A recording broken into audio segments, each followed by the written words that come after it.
Lectura del Santo Evangelio según San Juan.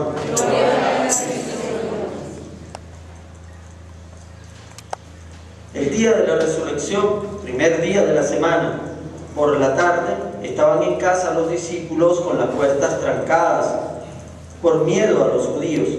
Cuando se presentó Jesús, se colocó en medio de ellos y les dijo: les traigo la paz. Dicho esto, le mostró las manos y el costado. Los discípulos se alegraron al ver al Señor, y Jesús les respondió: les traigo la paz. Dicho esto, así como el Padre me envió, los envío yo a ustedes. Enseguida sopló sobre ellos y les dijo: reciban el Espíritu Santo. A quienes les perdonen los pecados, les quedarán perdonados, y a quienes se los retengan, les quedarán retenidos. Pero Tomás, uno de los 12, llamado el Gemelo, no estaba con ellos cuando vino Jesús. Los otros discípulos le dijeron: hemos visto al Señor. Pero él les contestó: mientras no le vea en las manos la marca de los clavos, mientras no meta el dedo en el lugar de los clavos y la mano en su costado, no creeré. 8 días después estaban de nuevo los discípulos de Jesús dentro de casa, y Tomás estaba con ellos. Aunque las puertas estaban trancadas, se presentó Jesús, se colocó en medio de ellos y les dijo: les traigo la paz. Enseguida dijo a Tomás: trae tu dedo, mira mis manos, trae tu mano, métela en mi costado. Deja de ser incrédulo y hazte creyente. Tomás respondió: Señor mío y Dios mío. Jesús le dijo: crees porque pudiste ver. Dichosos los que crean sin haber visto. En muchos otros hechos que no están consignados en este libro, se reveló Jesús a sus discípulos.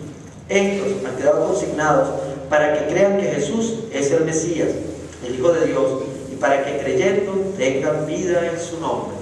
Esta es palabra del Señor. Gloria a ti, Señor Jesús.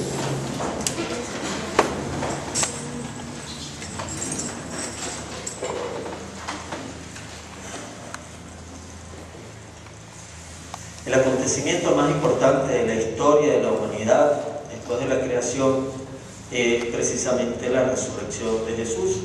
Divide la historia en antes y después de Cristo y nos permite a nosotros comprender la vida de una manera muy distinta, porque mientras Jesús no nos había garantizado la resurrección, la vida después de la vida, todo proyecto de vida humana chocaba de manera inminente con la muerte.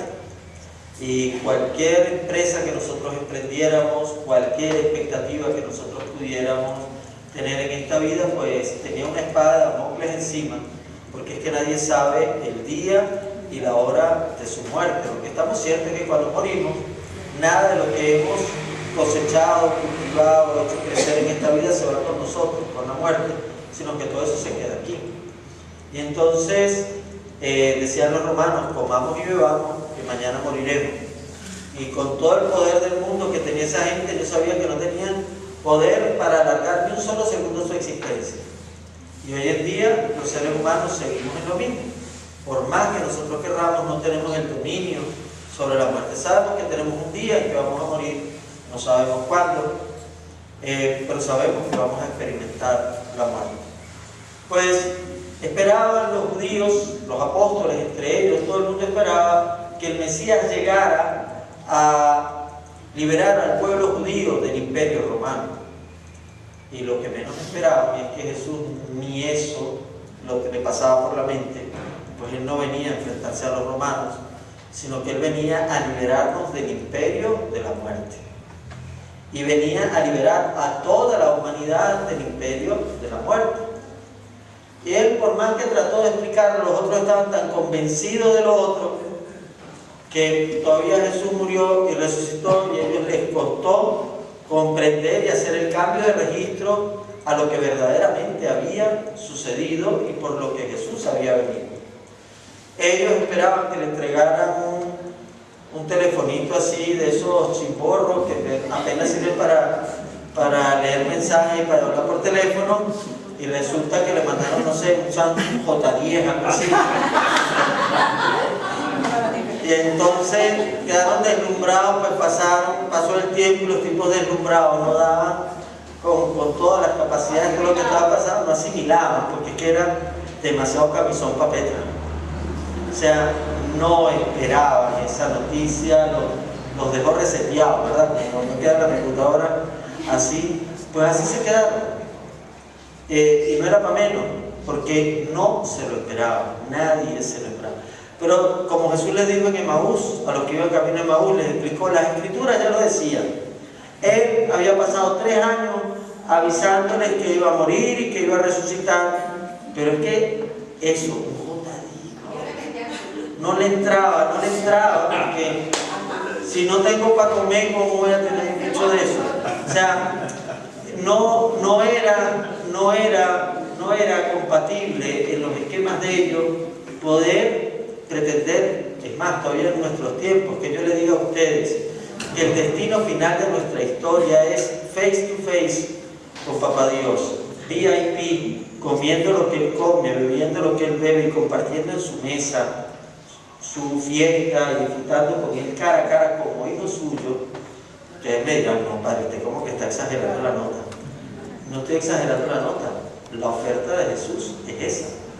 Somos hijos de Dios. Y Jesús se encarnó y aceptó la muerte, y muerte en cruz, bajó hasta donde más no se podía bajar para poder levantarnos a nosotros hasta la estatura de Dios. Y se acuerdan, San Pablo dice, corro hasta alcanzar la estatura de Cristo. Y nosotros somos hijos en el Hijo. Pues resulta que los apóstoles les tocó duro a tratar de asimilar lo que significaba que Jesús había resucitado. La resurrección significa que ya nuestra vida no se estrella con la muerte, la traspasa. Que la muerte no es un muro, la muerte es una puerta que se abre con facilidad y que la abre Jesús al portal del cielo. Y la muerte no nos acaba la vida, sino que nos permite pasar a una vida mejor. Sigan sacando la cuenta que Teresa de Jesús, cuando empezó a sacar la cuenta de eso, dijo, tan alta vida espero que muero porque no muero. O sea, empezó a sacar la cuenta y dijo, no, pero ¿cuál es el negocio que hace aquí si lo mejor viene después de la muerte? Pues dijo, hay que esperar que Dios me llame. Pues con la resurrección de Jesús, este mundo pasó a ser pasajero. Y ya nosotros dejamos de estar mirando las cosas de aquí abajo como el mayor anhelo nuestro. Entendemos que todas son pasajeras. Lo que tenemos, lo disfrutamos, lo utilizamos lo mejor que podemos, pero no nos apegamos a eso, porque totalmente va a pasar y vamos a pasar nosotros. Y lo que sí ponemos el corazón es en alcanzar la eternidad. Y si por alcanzar la eternidad tengo que sacrificar bienes de aquí en la tierra, lo sacrifico, porque lo mejor está en la eternidad. Esas son las cuentas que empiezan a sacar los apóstoles, de lo que ellos empiezan a hablar y empiezan a predicar. Ese es el acontecimiento de la resurrección. De eso empieza a sentir, como dice la segunda lectura de hoy, Juan siente la necesidad de que eso hay que escribirlo, hay que hablarlo, hay que predicarlo, aunque lo destierren por predicar a Jesús, pues ellos tienen un compromiso definitivo con que todo el mundo se entere que hay resurrección, que hay vida después de la vida, porque no es lo mismo vivir convencido de que cuando me muera todo acaba, a vivir convencido que ahora es cuando la vida continúa y que lo que hay en la muerte es el juicio que me determina si voy al cielo o al infierno. Y que esta vida yo tengo que aprovecharla bien para ganarme el pasaje a la eternidad. Ese mensaje es importante contarlo. Ese mensaje todo el mundo tiene que conocerlo. Y a eso se dedican los apóstoles, a eso se dedica pues la iglesia. Esa es la gran misión que tiene la iglesia por el mundo, la que todos nosotros participamos.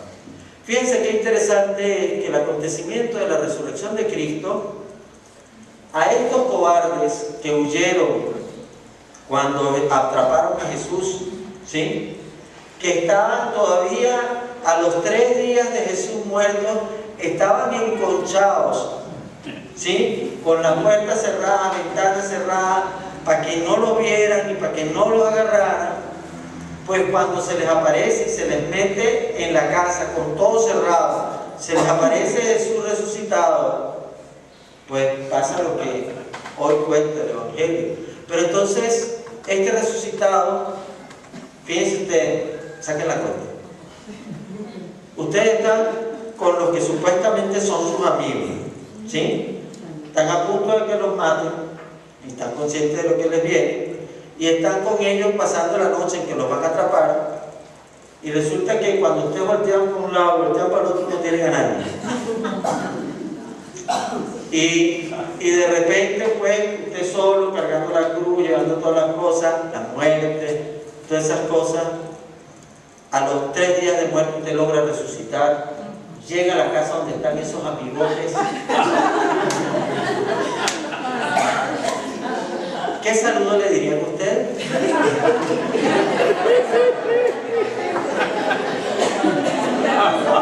Jesús le dijo: la paz esté con usted.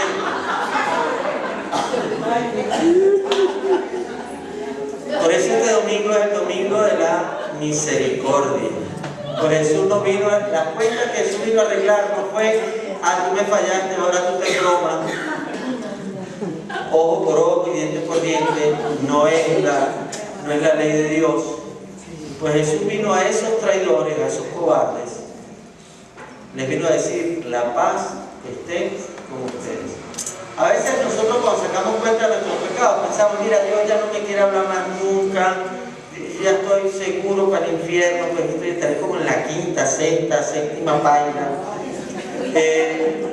Y resulta que cuando me veo otra vez cara a cara con Jesús, Jesús me dice: la paz esté contigo, la paz con ustedes.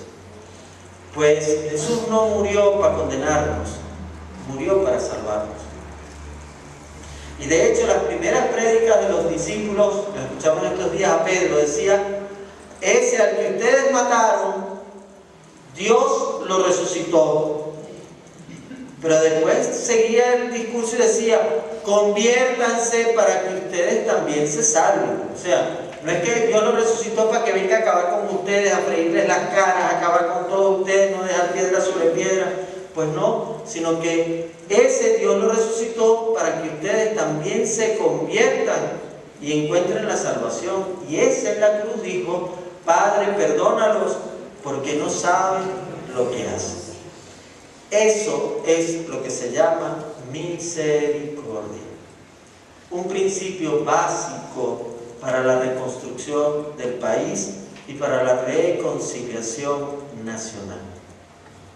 Pues si nosotros nos ponemos a sacar cuenta de todos los errores de los demás y de los errores nuestros, aquí nadie se salva. Aquí la idea no es mirar al pasado. Se mira al pasado para aprender, para sacar aprendizaje y decir: mira, esto no lo vuelvo a hacer porque me salí embromado, no lo vuelvo a repetir, no cometo error. Pero Jesús no viene aquí para sacarnos las cuentas y decir: me debes tanto, me debes tanto, me debes tanto, me debes tanto. Sino viene a decir: mira, invierte bien lo que te queda, invierte bien lo que te queda, invierte bien lo que te queda. Eso es misericordia. Cuando yo me doy cuenta de la miseria, pero la miro con el corazón, misericordia, y desde el corazón, como un padre, una madre, yo lo que busco es que aprendan, que mejoren, que se levanten, que crezcan, que superen. Ese es el gran regalo. El resucitado es el hombre de la misericordia. Él viene a imponer la ley de la misericordia. Hace 20 años en el país tuvimos chance para cambiar el rumbo, pero no apostamos por la misericordia, sino por el rencor. Dios quiera que dentro de poco tengamos otra vez otro vuelco de timón, pero esta vez sí apostemos por la misericordia y no por el rencor. Todavía hay mucha gente de lado y lado que está más pendiente del rencor que de la misericordia. Miren, cuando nosotros empezamos con el rencor y a arreglar cuentas, con la vara que medimos, seremos medidos, y de ahí no se salva nadie, solo el último que apague la luz. Y eso es lo que estamos viviendo nosotros como país, ¿no? Porque sacar cuentas de uno y otro lo que ha hecho es que el mal vaya creciendo y lo bueno que había se vaya desapareciendo. Pues el rencor no viene de Dios, la fuerza del amor es la que viene de Dios. Y precisamente Jesús le da a los apóstoles una gran señal de misericordia, le desea paz en vez de mentarle la madre, ¿sí? Y después le dice y le sopla el Espíritu Santo y les dice: vayan a perdonar los pecados. Aquellos a quienes ustedes le perdonen, le quedarán perdonados los pecados. O sea, les manda a hacer una acción de misericordia, administrar la misericordia de Dios para todos los seres humanos. La primera tarea que le da es la reconciliación a sus apóstoles. Entonces, cuando una persona recibe la gracia del Espíritu, no es para hacer un decreto de guerra a muerte con todas las personas por los errores que hayan podido tener, sino al contrario, es para administrar misericordia y para lograr recuperar a la mayor cantidad de personas que se puedan hacer. Eso va a depender de la decisión de cada persona. Por eso después ellos dicen: conviértanse, crean en el Evangelio, ábranse al resucitado. Y esa es la decisión personal de cada quien. Pero de parte de Dios lo que hay es administración de misericordia. Qué interesante que ese día pues no estaba Tomás, faltaba uno. Y eso hasta casi como es a propósito, porque providencial, porque qué catequético es. Porque Tomás le echan el cuento y como ellos mismos les había costado creer en la resurrección, Tomás tampoco cree esa broma. Y entonces dice: mira, cuando yo meta el dedo en las manos y la mano en el costado, porque ese tipo quedó bien muerto y yo vi que lo traspasaron. Entonces, hasta que yo no vea que es el mismo, el que tiene los huequitos, yo no creo. Y entonces, parece que no hubo ningún sapo entre ellos, pero Jesús se enteró. Jesús se enteró. Y a la semana, cuando vuelve y llega y ahí está Tomás, nadie tiene que echarle el cuento, nadie lo sapea, pero ya lo sabe eso. Le dice: bueno, pues ven, trae el dedo, trae la mano, y no tengo problema, véngase. Pero hace una reflexión que a veces nosotros no nos suena, pero es que eso es muy catequético. Porque es que los que vieron y pudieron tocar al resucitado fueron solo ellos. Y Jesús dice ahí una frase que qué bonita para nosotros: tú has creído porque has visto. Pero dice: dichosos los que crean sin ver. Felicitaciones, dichosos nosotros que creemos sin ver. O sea, era necesario eso que pasó con Tomás, porque es verdad, o sea, cualquiera de nosotros dice: pero hasta que yo no vea no creo. Jesús dice: bueno, esa es la fe, es ver, es creer sin haber visto, por el testimonio de los apóstoles. Qué interesante la frase de Tomás, también la tenemos nosotros en la liturgia: Señor mío y Dios mío. Ahí, en ese instante, Tomás, el que nosotros llamamos incrédulo, es el primero en proclamar y reconocer pública y abiertamente a Jesús como Dios. De rodilla: Señor mío y Dios mío. Entonces el incrédulo fue el crédulo, ¿sí? El primero en definir a Jesús como Dios con firmeza y decirlo de rodillas fue Tomás. Y nosotros le llamamos Tomás el incrédulo, pero fue el primer crédulo, fue el primero que dijo: Señor mío y Dios mío. Interesante la misericordia nuevamente. Aquel que le costó asimilar y creer es el primero en decirlo con la mayor firmeza también. Interesante todo lo que escuchamos en la primera lectura, porque fíjense, dijo Caifás, ¿se acuerdan? Es mejor que muera uno por el bien del pueblo, porque Jesús estaba alborotando a la gente. ¿Se acuerdan ese razonamiento de Caifás? Entonces ellos arman su estrategia de acabar con Jesús para que se acabe el alboroto. Y entonces cuenta la primera lectura que la cosa se volvió peor. Y entonces ellos ya después no se atrevieron ni siquiera a acabar con los apóstoles, porque cuando intentaron con uno, se les multiplicó con 12 y una locura que hasta Pedro buscaba que le tocaba con la sombra. Eso no pasaba con Jesús. Y con Pedro buscaban que la sombra tocara al enfermo y creían que bastaba la sombra y ya se curaba. O sea, había una efervescencia tan... Jesús decía, ustedes harán milagros todavía mayores. Y ellos creían que era juego, y no era juego. O sea, la cosa en Jerusalén esos días, después de la muerte y resurrección de Jesús, fue la locura. La locura porque habían 12 hombres que antes eran unos cobardes y ahora estaban de los más alborotados, que tenían una firmeza de criterio, tenían una claridad para exponer las cosas, que todo el mundo los entendía, que tenían la gracia del Espíritu Santo obrando en ellos. Y entonces Jesús se multiplicó por 12 y a la enésima potencia, como recargado. O sea, se les armó el alboroto. Qué interesante, porque esos 12 que hicieron una revuelta en Jerusalén estaban como los venezolanos de hoy en día, apocados, encerrados en casa, que les cuesta pagarse, que piensan que la vida está todo perdido.